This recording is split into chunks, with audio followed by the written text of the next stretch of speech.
We're very fortunate to have Paul Chrystal with us this evening, and I'd like to welcome him on behalf of everybody in the Art Deco Society UK. Paul attended the universities of Hull and Southampton, where he studied classics, a BA and an MPhil, and he also attended the Sorbonne in Paris.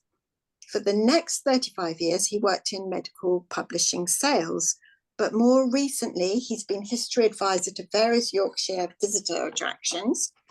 He's been writing features for national newspapers and broadcasting on radio, including for PM on Radio 4 and for the BBC World Service. Paul has contributed to many history and archaeology magazines and TV and radio programmes. He's the author of over 160 books published on a wide range of subjects, including the history of confectionery, marketing sweets and chocolate, and social and industrial history. He's past editor of York History and of the Yorkshire Archaeological Journal. His books have been translated into Chinese and Japanese. And the title of Paul's talk for us this evening is Chocolate in the 1920s and 30s, Living in Bournville and Chocolate at War. Paul will speak about Art Deco chocolate branding, Bournville and chocolate in World War II. So Paul, would you please turn on your camera if you haven't already, and the rest of us will sit back and enjoy the evening. So thank you, Paul. Yeah, I think the camera's on, isn't it? Is it not? Yes, your camera's on, so go ahead. That's good. Great, thank you. That's a relief. Right, this is, as you probably just heard, this is in 3 parts. The chocolate in the 1920s and 30s, living in Bournville around 1920. Bournville, of course, is the modern village which the Cadburys built to house their staff working in their chocolate factory. And Chocolate at War is what it says. It's basically what happened to the chocolate industry during World War II in terms of rationing and the use of chocolate factories for munitions and other war-related industries. So, does everyone like chocolate? I hope you do, because it'd be more enjoyable if you do like chocolate. This is the first one, Chocolate in the 20s and 30s, and as you can see, there's a stunning poster there, released in the 1920s by a company called Cayley of Norwich. It's not one of the most famous chocolate companies, but it was eventually bought by Mackintosh of Halifax and then by Rowntree's of York, and now, like virtually everything else, it's owned by Kraft Industries and has essentially, like everything else, lost its identity. But anyway, chocolate wasn't alone in jumping on the Art Deco bandwagon. You can see here a very small selection of Art Deco point of sale advertising and posters and such like, extending from men's tailoring. Harrogate is a nice town to go to, Normandy, and the Côte d'Azur Pullman Express. So Art Deco was used across a wide range of industries. The Cayley's posters there again. It was just one of the many chocolate companies which embraced this sophisticated form of advertising, which on many occasions was actually drawn or painted by quite prominent artists and drawers. It wasn't just people in-house. They actively looked for artists to produce these posters, and obviously that had some success because they kept using them. So Art Deco was all the rage, and marketing companies of the chocolate, by and large, bought into it. The only exception, really, surprisingly, was Rowntree's. Rowntree's were a bit cautious. Mr. Rowntree especially, he thought that advertising and point of sale was all a bit vulgar, and it wasn't really what he was in the business for. But anyway, even he, in due course, came round, and they in the end they were the leading proponents of marketing in the chocolate world. So it took the time, but he got there in the end. Bless him. So what's next? Yeah, it wasn't just posters, advertising, packaging, and whatever. Point of sale material, which was given by the companies to the shops that were selling their products. Also, were given the Art Deco treatment. As you can see, the lovely little display cabinet there, advertising or promoting Fry's chocolate. Fry's, of course, were based in Bristol. By 1922, they had merged with Cadbury's to form in those days, a huge chocolate company. It wasn't just British manufacturers either. This poster here is from a company called Van Houten, which is a Dutch company. They were huge, one of the biggest chocolate companies in Europe. Mr. Van Houten was someone you could probably call with justice the father of chocolate as we know it. He, in 1823, I think it was, developed and invented a press which made chocolate a lot mellower, a lot smoother, a lot darker, and a lot nicer to eat. Before that, it was gritty and horrible, basically, but people stuck with it until Van Houten came along, made his press available to other companies, and chocolate as we know it roughly was born round about 1890. So that was the start, really, of the chocolate industry, and thenceforth the marketing, obviously, and the sales began in earnest. Two other companies here that embrace the Art Deco look: Lindt, which I'm sure you've all heard of, Cola, maybe not so, but these are two big Swiss companies which have probably been taken over by Nestle now.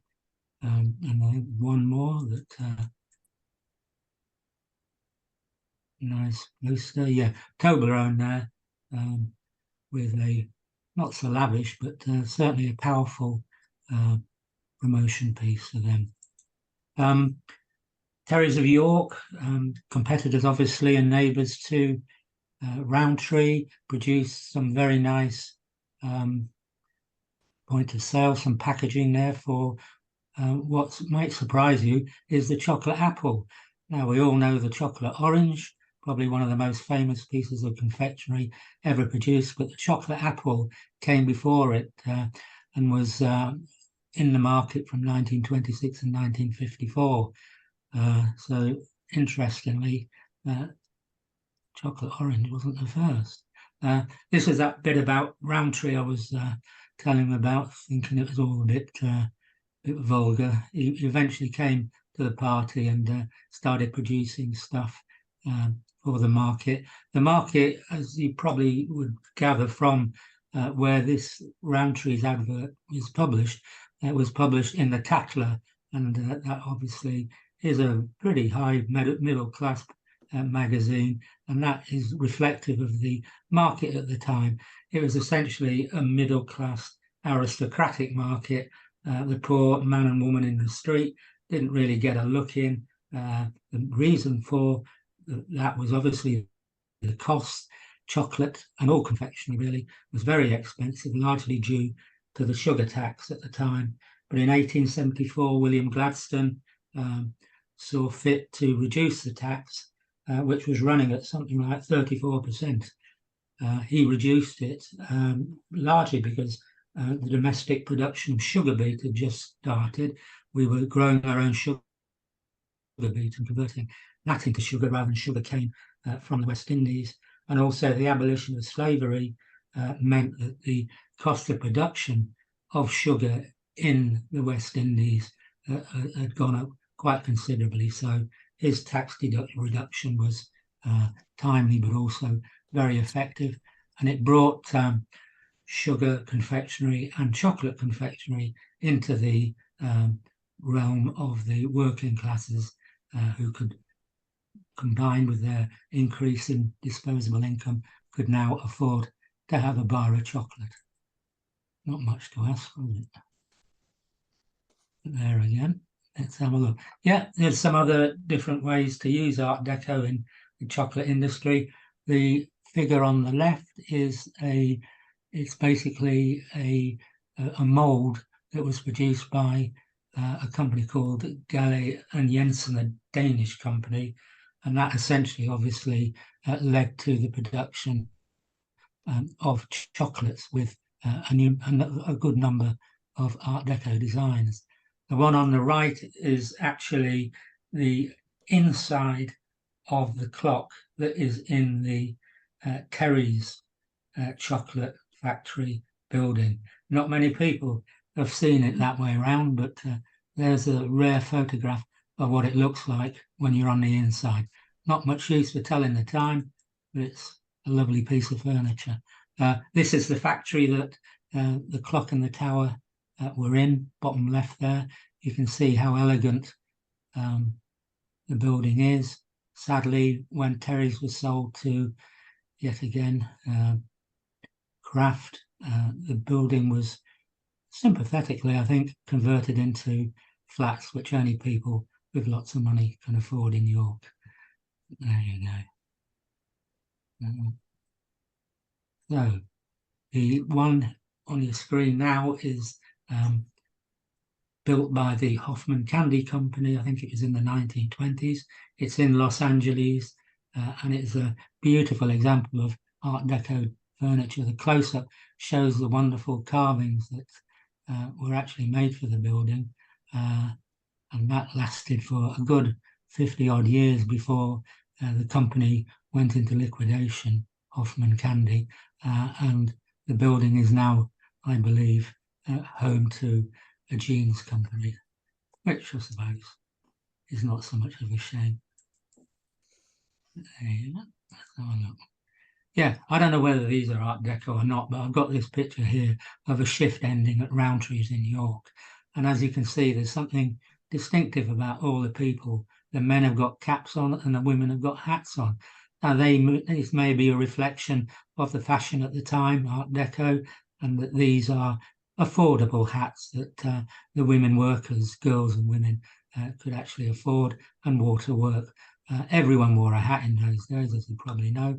They also wore hat pins to keep the hats on their heads, and hat pins were a source of major concern for the human resources people in the factories where hats were worn, because the number of injuries related to hat pins was quite considerable and caused some very serious damage and eye trauma to lots and lots of women. But that's just a side. It's got nothing to do really with this presentation. Books too didn't escape. I mean, these are two beautiful book covers for a crime detective book, which just happens to be based on a chocolate poisoning incident. As you can see, there's two goes of it. There's two different editions of the same book, but very different covers, but obviously unified by the common theme of Art Deco. So that ends the first part of the three-part presentation.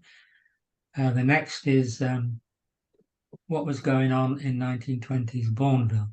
And as I said at the beginning, Bournville was the garden village which Mr. Bournville built for his workers to lift them out of, as you can see here, the disgusting slums and housing that people in most big cities in the Industrial Revolution and after had to put up with.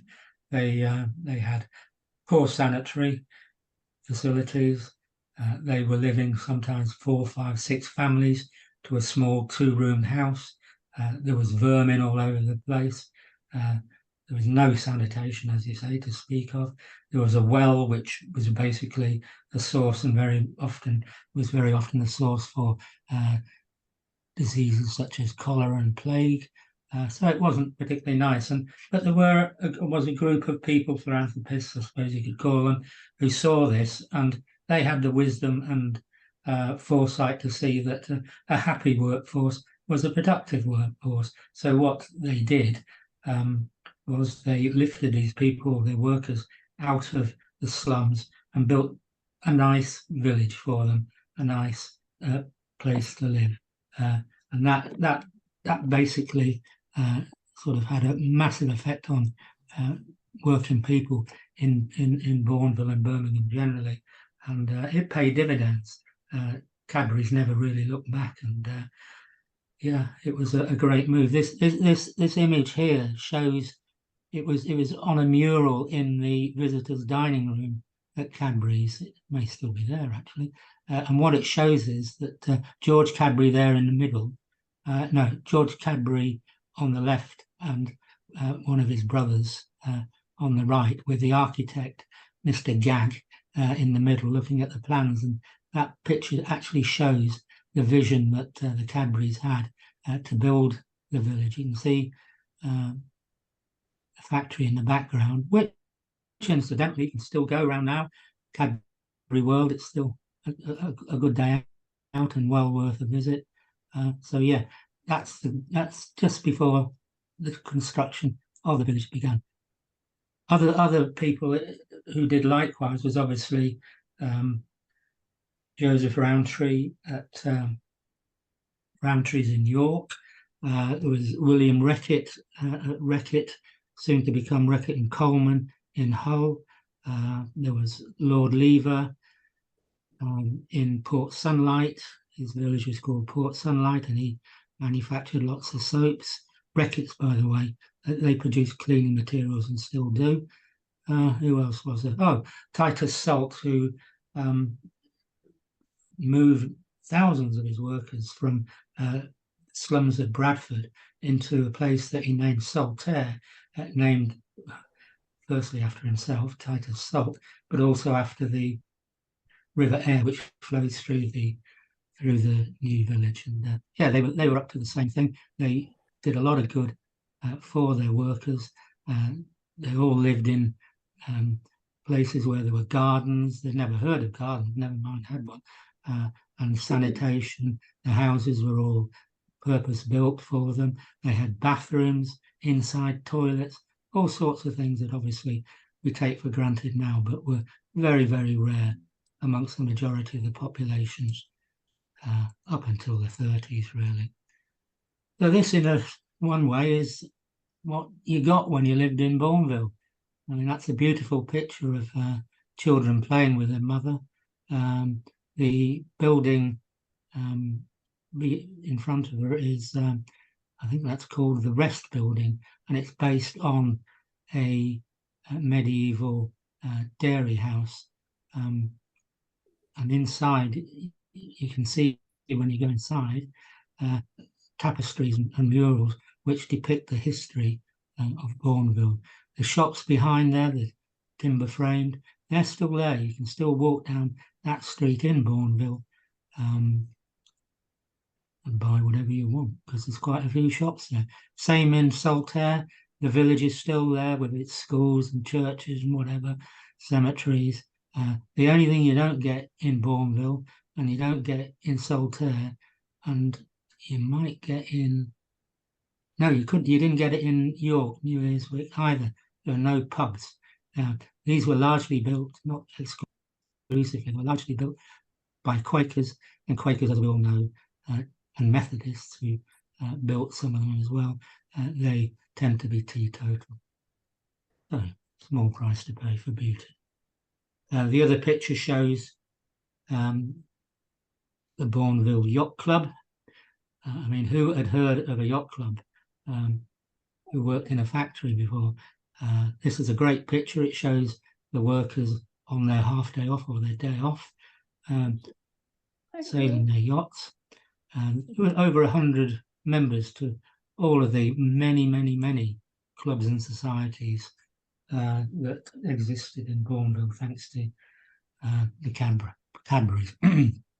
Sport and recreation was very important, because by then medical science was getting to realise that living in a environment such as a slum in Liverpool or Manchester without any recourse to exercise was not going to give you a very good life expectancy. So sport was a major feature of all of these places. And here you can see girls playing netball on the netball pitch, obviously, and behind it, I think you can see a rugby pitch or a football pitch. On the right, you've got the swimming pool, and there's lots of people there. I don't think they all dived in at once because it probably wouldn't accommodate them. But thousands and thousands of workers at Cadbury's learnt to swim in that swimming pool, an opportunity which normal working children didn't actually get. Here's another idea of the sport that was actually laid on for people, most of it free, if not all of it. You can see they're playing croquet in the 1890s. They're doing a form of dancing, Swedish dancing, I think it was called, which was tied to some extent with physiotherapy, early forms of physiotherapy. And the bottom one is 1920s or 1930s, and that's the girls playing hockey. That could be taken straight out of a girls' public school prospectus, but it wasn't. It was Bournville. What else have we got? Culture was very high on the agenda as well. On the left there, you see a beautiful photograph of girls having a reading session, reading to each other during their break times or their lunch times. The man in the middle is conducting the Bournville Silver Band, and they popped up every time there was a celebration or a royal visit or this, that and the other. Certainly on Sunday afternoons, they'd be out there blowing away. Dinner hour concerts were all the rage and very popular. You can see a picture of them there with the workers, mainly women again, enjoying themselves. So yeah, culture and education in particular were very, very high on the Cadbury's agendas, as they were with the Rowntrees and other philanthropists. They believed that education was the key to everything, and opportunities for all sorts of things stem from that education. So it was very important that they continued that when the workers came to the village. Health was taken very seriously. For the sort of main reason, I suppose, is to keep workers healthy, but also it reduced absenteeism. This is Nurse Williams. This was taken from a sort of festschrift for Cadbury's, which was produced, a beautiful book, which you can still get actually. It was produced in the 1930s or 40s. And here you see what went on in the health department at the factory. There's a bloke there. I think that's probably a TB examination. The one in the middle will surprise you to see, to know that that is a free sun ray session there, where the workers sat down and were bombarded by sun rays. I'll come back to that actually. That man at the bottom is a dentist. Yeah, a bit rare these days, but there he is, giving free dental treatment to staff, because even in the 20s and 30s, they realized that a lot of normal health conditions and problems and infections were caused by bad teeth. So he was probably very busy. This is the education. There's a nursery school, and this is probably the funniest picture on the slide and the presentation. That there is a first aid lesson. As you can see, there's people with arms in slings and a lady lying on the floor receiving what I think is meant to be CPR, but I think the woman's probably around the wrong way. So yeah, good photo.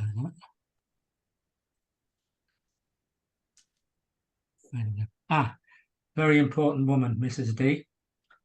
She was basically responsible for keeping the factory clean.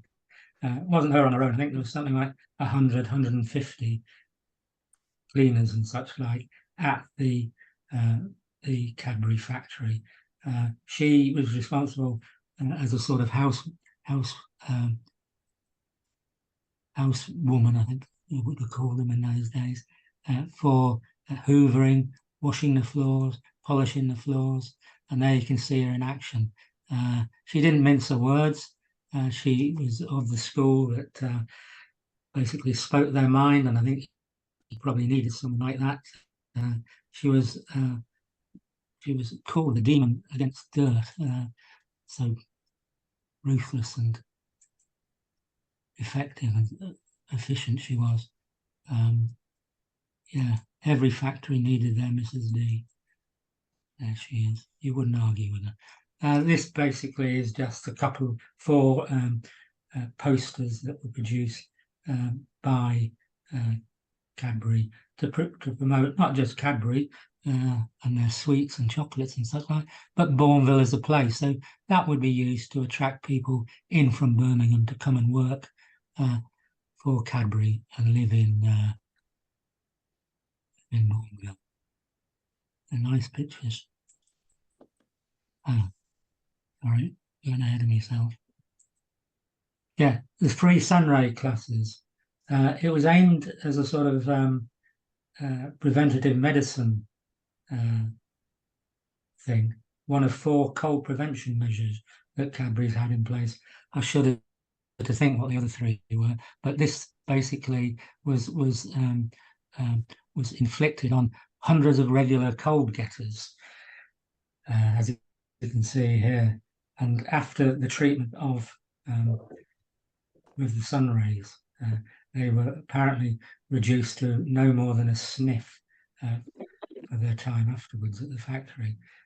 Unfortunately, what they didn't realise is in those days that sun rays weren't good for your skin, and nowadays we know quite well that can produce melanomas and such like. But it was all well intended, and yet another perk of working at the factory. The other things that you can't really illustrate are the fact that Cadbury's was one of the first. Between them and Rowntree's, it was a bit of a race. Cadbury's initiated half-day working, eventually Saturdays off, the 5-day week, a week off in the summer to go on holiday. God forbid a holiday. They instigated a pension scheme. In York, the pension scheme's still paying out, and it's a gold-plated pension scheme, I can tell you. It's brought a lot of wealth to the city, even after Nestle took over. But yeah, they were one of the Cadbury's and Rowntree, one of the first people to have pensions. They also started workers' schemes whereby you could sit and talk to the management and argue things out, which is obviously a sort of similar thing to a trade union. They were also responsible for things like education free, the swimming I've told you about. There was a workers' trip, a 1-day trip out, all paid for by the company once a year, and other great sort of perks for the job. So benevolent, forward-thinking they were, and unfortunately they remained in the minority when it came to workers and workers' rights. Like everyone else, we move on to war now. Everyone in Britain was obviously affected by the war in many ways. As far as chocolate's concerned, it really boils down to rationing in all its forms, and also the appropriation of chocolate factories and other premises for munitions work in particular, but also in the production of other commodities and products that kept us alive. Because at the start of the war, the country was split into different zones. Some zones, all the factories were closed down. Other zones, and this was the majority, were made to make themselves available for munitions work, but also to produce the commodities and products that were originally produced in the zones which had been closed down. So, for example, you'll see in a minute, you've got Oxford Marmalade, famous marmalade company in Oxford, strangely enough, was actually produced at Rowntree's in York for the duration of the war.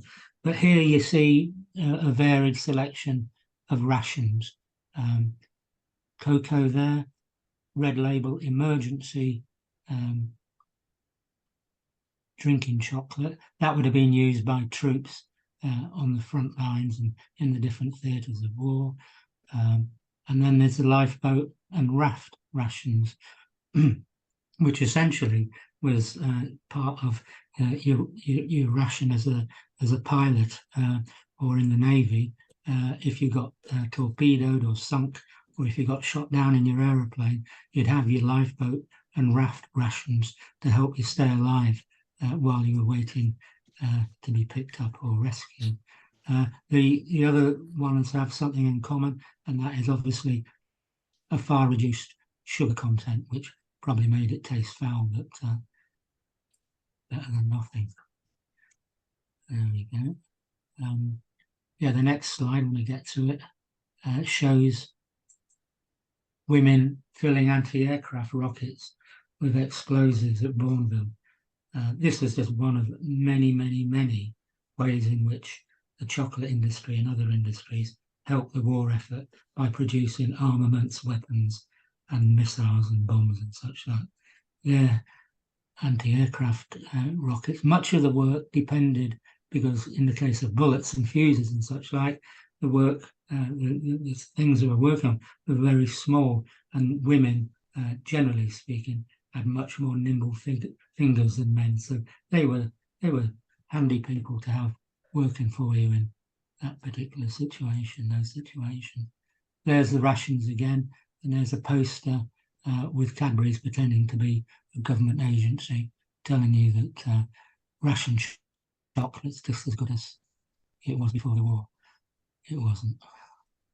I've got to say that. Yeah, here's a selection of rations and other produce. Raspberry jam, Frank Cooper. Oxford marmalade, Frank Cooper. They're there because, as I told you, they were being produced in York by Rowntree's because the Oxford factories were closed down. Pacific and Jungle chocolate, you might wonder what that is. That's basically chocolate that doesn't melt as quickly as normal chocolate. It was specially made for troops in the desert and in the jungles of Burma and India. So I don't know whether it worked or not, and I don't know anyone who knows that it did or didn't, but it was supposedly not going to melt as quick as your average chocolate. Yeah, good selection of stuff there. Red Cross parcels for prisoners of war. The Red Cross sent out literally millions of parcels every 6 weeks, I think it was, to all registered prisoners of war. If they knew that someone was a prisoner of war, they would get a parcel eventually. They used to go in the early days via Spain because Spain was neutral, and if they'd gone through an Axis power country, then obviously they probably wouldn't have arrived at their destination. But they did, because of the good services of the Spanish and Portuguese in particular. They did reach the prisoner of war camps, and they were great morale boosters.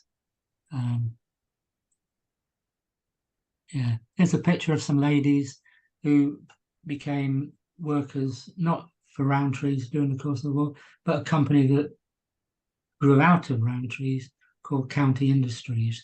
And there they are, proudly sitting there for a photograph in March 1943. They had another 2 years to go before they could go back to old Rowntree's. Obviously, places like Rowntree's got bombed, not because the Germans were desperate to stop the flow of chocolate to British people, but because they knew that these factories were producing munitions, and so they were a target.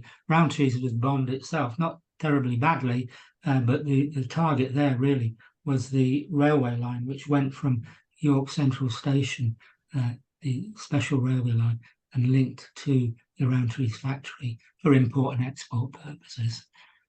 So that looks a cosy little place to spend a few hours. Yeah, that's the previous one. Yeah, these are jerry cans. They don't look like jerry cans to me, but they're big ones, which would be tied onto the side or back of lorries and tanks and such like. There, the women are producing those in their thousands. Yeah, yeah. A lot of, as I said earlier, a lot of the philanthropists who set up these villages were Quakers. Quakers were not only teetotalers generally, but they were also pacifists. So a pacifist did not sort of relish the thought of going to fight on the fronts around the world at the time. So what they did do, if they weren't persecuted, what they did do was they joined something called the Quaker Ambulance League, something like that. And they did work like dispatch riding, they did stretcher bearing, and they helped at the railheads where the hospital trains pulled up in and took on board all the injured that were rescued from the battlefield. That's a great photograph of that in action. This is what used to be the dining block at Roundtree's. It is now a private hospital, sadly. These are staff and patients that were at some point, probably around about 1943 again, they were patients or doctors and nurses that were working there. Yeah, a lot of, as you probably know, a lot of big houses and such like, big properties, like Castle Howard, for example, in New York, were given over to becoming field stations and recuperation places and such like. This shows you that it wasn't just hospitals and rehabilitation places. These are actual soldiers that were stationed at Roundtree's, probably not for very long, but almost certainly on their way to some theatre of war or other. But yeah, there was quite a few regiments that had battalions stationed at the factory, and the same would be true for factories all over the kingdom, as it is. Rowntree's, like other big factories, had their own home guard.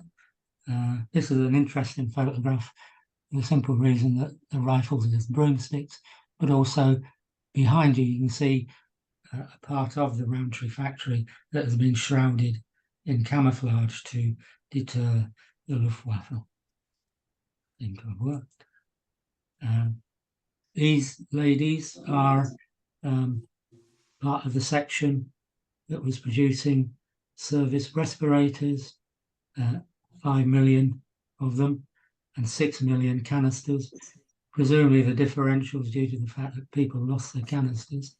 The order, which was a cracking order, was completed, but like 2 years ago, they were never used. So some things never changed. But if we had needed them, if the Germans had attacked us with bombs that contained gas, then they would have been available for public use. So that concludes the 3 parts, and hopefully it's given you an idea of what was going on in Bournville, what was going on in the chocolate industry through the Second World War, and how Art Deco impinged on the chocolate industry, particularly in terms of sales and marketing. There you go. Hi, thank you, Paul. That was really lovely. I'm hoping everyone can hear me because I can't actually see anything on my screen. But anyway, I think that your presentation included some of the most beautiful images that we've seen. There was so much visual imagery, beautiful posters, etc. Of Bournville, and particularly the advertisements at the time. And what struck me was the juxtaposition of chocolate and health. I mean, these days it would be very much, oh, okay, chocolate is bad, but there seemed to be a lot more of an attitude of moderation at that time. You could promote chocolate, but you could also promote the healthy lifestyle. Is that something that you feel has changed? I think in during the 20s and 30s and beyond to some extent, it was a question of whether you could afford things like chocolate, and increasingly people did have an opportunity to indulge themselves in chocolate, and there wasn't an awareness in those days of how bad sugar can be for you. It's changed, but in a different way. The sugar tax was relaxed in the end of the 19th century, but the real difference now is that we realise quite clearly the effect that sugar, particularly in fizzy drinks, has on health in terms of obesity, dental hygiene, and it's just not good for you. And that's what brought about the sugar tax of 2021, I think it was, which reduced quite considerably the levels of sugar in fizzy drinks. That has had an impact already. There's fewer admissions to A&E, and there were lots for children with tooth decay, and also obesity looks to be sort of on the turn. So it has very positive impact. That indicates that attitudes have changed, and we're much more careful and we're much more aware of what's got to be done, and it has been done to a large extent through the tax. But essentially, you've got some people who will just scoff chocolate and sugar, whatever you do, and they're the hardest people to make complicit. Yeah. Okay. And something else that jumped out to me, apart from Mrs. D, who I want in my house as my cleaner, because she looked you want phenomenal. To move into the annex. Yeah. I love the idea of the perks for the factory workers, including free sun ray classes to prevent colds, because that sun ray emblem seems to encapsulate Art Deco, doesn't it? With the idea of the sunrise and the beautiful sun rays. Yeah, and shiny they and were sunny. Yeah, and they were literally having those sun rays beamed into their bodies. Well, the nurse during the session would have to say, "Move around," and so that the rays actually hit most of their bodies. Because if they stayed in the same position, you'd have a big red mark down your back or your front or whatever. So it was like a piece of toast, really. You had to sort of move to get the complete covering. Well, that's great. I'm just looking to see if there are any questions. I can't see any at the moment. I don't know if anybody wanted to ask another question or not. I've stunned them all into silence. Yeah, exactly. And at the beginning, when you said, does everyone like chocolate? As I told everybody, we can't hear you, but I'm sure everyone was saying, yes, we love chocolate. But that's been brilliant. Thank you for a really, really fascinating talk. Yeah. I think everyone's really enjoyed it. I loved all the imagery, all the pictures. And learning about Bournville and the work of chocolate during the war, which was obviously very important. Okay, so if anyone would like to rewatch, hang on, I think Yeah, Deb said thank you. She really enjoyed it. All right, So thank I just you, thought I'd pass that on. So if anyone would like to re-watch tonight's webinar, everyone will be sent a link in a day or so you can re-watch it on Vimeo. We hope to see you at our August talk, which is called Bucharest, a Crumbling Art Deco Treasure Trove, and that's on the 6th of August at 7:30. So more information about that will follow. So please follow us on social media if you don't already, and you'll see details about this and also our other presentations, upcoming events, and we have quite a few lined up. We're on Instagram and X under the name Art Deco Soc UK, and you can find us on Facebook by searching Art Deco Society UK. And of course, you'll find information on our website.